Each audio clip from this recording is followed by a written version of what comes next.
Sir आपका बहुत शुक्रिया, आपने मुझे टाइम दिया। आपने ऑलरेडी सारी बात डिटेल में कर ली है।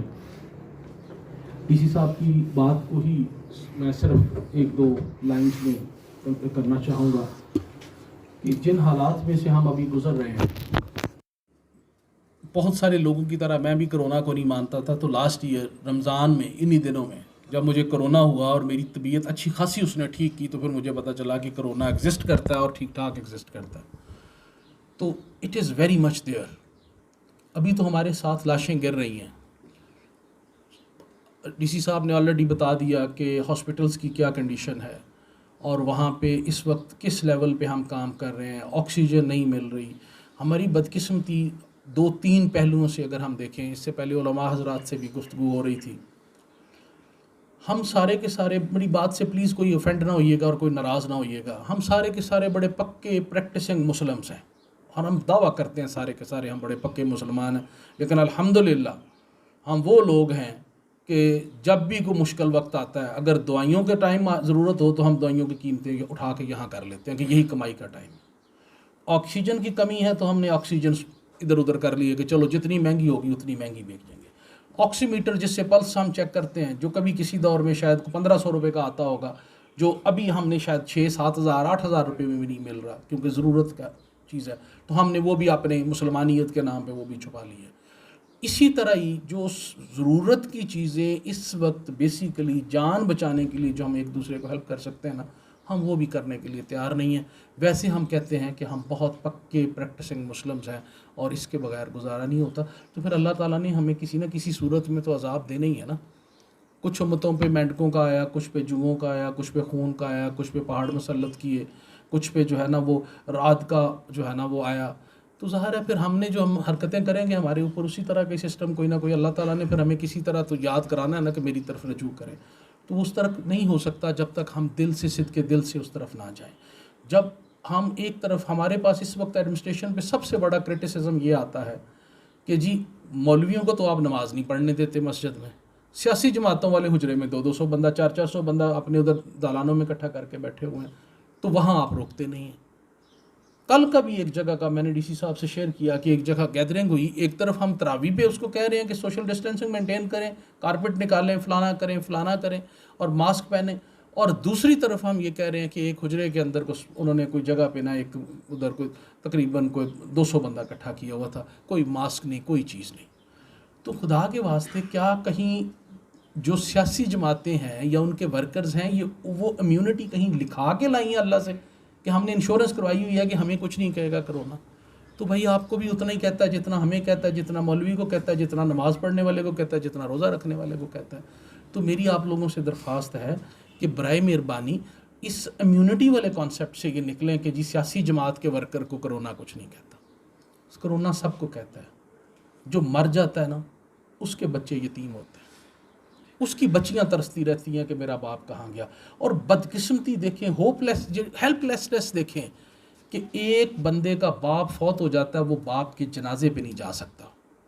SOPs ऐसी हैं कि वो बाप को, हमारे तो है ना कि हम तो जो है ना वो साथ बैठ के तिलावत भी करते हैं, चूमते भी हैं, कब्र में खुद उतारते हैं। SOPs आर सच कि इतने हेल्पलेस हैं कि बाप के जनाजे को कंधा देने के लिए भी सोचते हैं कि यार एम्बुलेंस में ले जाएं और एम्बुलेंस में पीछे खड़े होकर लोग जो है ना नमाज़ें पढ़ लें। मैं अभी लाहौर से आया हूँ, आज ही सुबह ट्रैवल किया। कब्रस्तानों में जगह नहीं है बंदे दफन करने के लिए। मेरे अपने एक अजीज़, मेरा ब्रदर इन लॉ है, उसके जो फादर इन लॉ है उनकी डेथ हुई, वो यानी उनकी बेटी, उनका दामाद, उनके बच्चे बाप के जनाजे पे नहीं हुकूमत ने जाने दिया कि यार आप लोग भी सारे बीमार हो जाओ। वो गाड़ियों में बैठे रहे और उन्होंने वही जो साथ उनके वर्कर्स थे, हेल्थ वर्कर्स थे, उन्होंने एम्बुलेंस के अंदर रख के जनाजा पड़ा और उसके बाद उन्होंने तदफीन कर दी। इससे ज़्यादा हेल्पलेसनेस क्या होगी? इससे ज़्यादा हम बेबस क्या होंगे? तो बराए मेहरबानी अपने ऊपर तरस खाएं, अपने बच्चों के ऊपर तरस खाएं, अपनी फैमिलीज़ के ऊपर तरस खाएं। देखें जहाँ पे मैं और आप हैं ना, अभी हम अपने लिए ज़िंदगी नहीं गुजारते, अभी हम हमारे जो अजीज़ हैं उनके लिए ज़िंदगी गुजारते हैं। हम सब बच्चों वाले हैं, अभी हम अपने बच्चों के लिए ज़िंदगी गुजारते हैं। अभी हमारी जो घर में जो हमारी बीवियां हैं उनके लिए ज़िंदगी गुजारते हैं। हमारे जो अजीज़ व अक़रबा है उनके लिए अपनी ज़िंदगी तो हमने 50-50 60-60 साल कर लिया, हम तो अभी समझते हैं कि हम तो बोनस जी रहे हैं, लेकिन हम उनके लिए ज़िंदा रहने की कोशिश करते हैं, उनकी परवरिश के लिए, उनके फ्यूचर के लिए। तो बराए मेहरबानी उस फ्यूचर को तारीक मत करें, उस फ्यूचर को स्याह मत करें। तवक्कल का भी जो है ना, वो मैं उस डिटेल में नहीं जाना चाहता। तदबीर पहले आती है साथ, तदबीर हमने करनी है, एहतियात हमने करनी है। मेरी आप लोगों से दरख्वास्त ये है कि हमने अपना पैगाम आप तक पहुंचा दिया। हम अल्लाह ताला के हजूर हम बाइज़्ज़त बरी हैं कि हमने आपके गवाहों की मौजूदगी में पैगाम आप तक पहुंचा दिया। इसके बाद हमें फिर दूसरा हरबा इस्तेमाल करना पड़ेगा, क्योंकि हमें आपकी ज़िंदगी अजीज़ है, हमें आपके बंदों की ज़िंदगी अजीज़ है, हमें आपके वर्कर्स की ज़िंदगी अजीज़ है। ओ भाई, आप लोग होंगे ही नहीं तो वोट किससे मांगेंगे अगली दफ़ा? तो पहले आप होंगे तो वोट मांगेंगे ना। आपका वर्कर होगा ही नहीं तो वोट कहाँ से देगा आपको? तो उसको ज़िंदा रहने दें। आए अपने लोगों को ज़िंदा रखने के लिए काम करें, उनकी ज़िंदगी के लिए काम करें। और उनकी ज़िंदगी का बेहतरीन काम ये है कि उनके आगे हाथ जोड़ें। जिस तरह हम वोट मांगते हुए हाथ जोड़ते हैं ना, इसी तरह हाथ जोड़ें कि खुदा के वास्ते अगर तुम सिंसियर हो पार्टी के मंशूर के साथ, लीडरशिप के साथ, तो बराए मेहरबानी अगला 1 महीना कम अज़ कम घर से मत निकलो।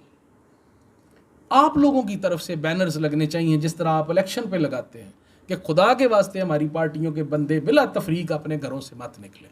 आप लोगों की तरफ से जो है ना वो ऐलानात होने चाहिए कि बराए मेहरबानी ये एक जो है ना ये एक ऑल आउट वार है, जंग है। जंग में फिर खून का नहीं पता चलता, ये हिंदू का है, सिख का है, ईसाई का है, सबका है। गोली लगती है, सबको लगती है, बम फटता है, सारे मरते हैं। इसी तरह इसमें कहीं तफरीक नहीं होनी कि इसको कानून ने इफेक्ट करना है, इसको नहीं करना। तो आए मिल के इसको एज ए इलेक्शन कैंपेन के तौर पे चलाएं कि मस्जिदों में अपने इर्द गिर्द ऐलान भी करवाएं कि घरों से मत निकलें, बराए मेहरबानी मास्क पहनें, सैनिटाइज़र यूज़ करें, अपना ख्याल रखें, अपने बच्चों का ख्याल रखें। एक और चीज़ बड़ी इंपॉर्टेंट है, जिस तरह DC साहब ने ऑलरेडी सारी डिटेल आपको बताई है, बच्चों में ये बहुत ज़्यादा हो रहा है। तो प्लीज़ अपनी जो यूथ है उसका ख्याल रखें। तो ये इसी सूरत मुमकिन है कि इसको हम ये समझें कि ये ज़िंदगी मौत का खेल है और हमने ज़िंदा रहना है, और इसको इलेक्शन ही समझ के ये समझें जिस तरह हम वोट मांगने के लिए लोगों के तरले डालते हैं। आए मिल के एक दफ़ा उनका तरला डालें कि बराए मेहरबानी घरों से नहीं निकलना और लापरवाही नहीं करनी और बेहतियाती नहीं करनी। एक और छोटी सी चीज़ सर, मैं अपना थोड़ा सा एक चूरन बेच लूँ साथ। हमने DPO ऑफिस में एक खिदमत मरकज़ बनाया है, मैं आप लोगों को दावत देता हूँ, आप जब मर्ज़ी आके देखें। स्टेट ऑफ द आर्ट एक फैसिलिटी बनाई है। पहले लोगों को कलेक्टर सर्टिफिकेट के लिए 15-15 चक्कर खुद लगाने पड़ते थे, खुद वेरिफिकेशनें करवानी पड़ती थी, अभी नहीं करनी पड़ेगी, एक ही छत के नीचे है। पुलिस वेरिफिकेशन का वहाँ पे सारा सिस्टम है, पाल की सारी फैसिलिटीज़ वहाँ पे मौजूद हैं। इसके अलावा ड्राइविंग लाइसेंस का जो होता था वो पहले सेपरेट था, वो भी वहीं पे मौजूद है। इसके अलावा वहीं पे ड्राइविंग लाइसेंस पहले आपको वो मिलता था एक बोर्ड के ऊपर, वो बंदा पूछता था, जिसको पास करना होता था उसे आसान पूछ लेता था, जिसको फेल करना होता था उससे मुश्किल पूछ लेता था, या उसकी मर्ज़ी होती थी, किसी को कोई भी ना आए तो कह दे पास है और किसी को सारे ही आए तो कह दे फेल है। वो हमने ख़त्म कर दिया। अभी कंप्यूटर स्क्रीन के ऊपर टच स्क्रीन के तहत आपका टेस्ट होगा, कंप्यूटर ही रिज़ल्ट दे देगा। वो बड़ा बेहतरीन हमने आप लोगों के लिए बनाया। तमाम जो है ना जमातों के नुमाइंदे यहाँ मौजूद हैं। मैं आप लोगों को दावत देता हूँ कि आप आएँ, उसको विज़िट करें और अपने लोगों को बताएं कि बराए मेहरबानी ये फैसिलिटी किसी एक जमात के लिए नहीं है, ये दीर के लोगों के लिए है। ये कैप्टन लियाकत की फ़ैसिलिटी नहीं है, ये DC साहब की फ़ैसिलिटी नहीं है, ये आप लोगों के लिए बनी है। उसको इस्तेमाल करें और लोगों को बताएं ताकि करप्शन जो मुख्तलिफ लाइसेंसिंग दाएँ बाएँ इन चीज़ों में होती थी वो भी मिनिमाइज़ हो, लोगों का एक ट्रस्ट भी बढ़े और आपका मैसेज भी लोगों तक पहुँचे कि we want to do something for the people of lower tier. तो मेरी आप लोगों को सबको दावत है, आप आएँ, उसको देखें, उसमें कोई आपको अच्छा लगता है तब भी बताएं, कोई इम्प्रूवमेंट आप सजेस्ट करते हैं दैट्स मोर देन वेलकम, हम उसको भी इंशाल्लाह करने की कोशिश करेंगे। Thank you very much. अल्लाह ताला आप लोगों को सबको अपने हिफ्ज़-ओ-अमान में रखे।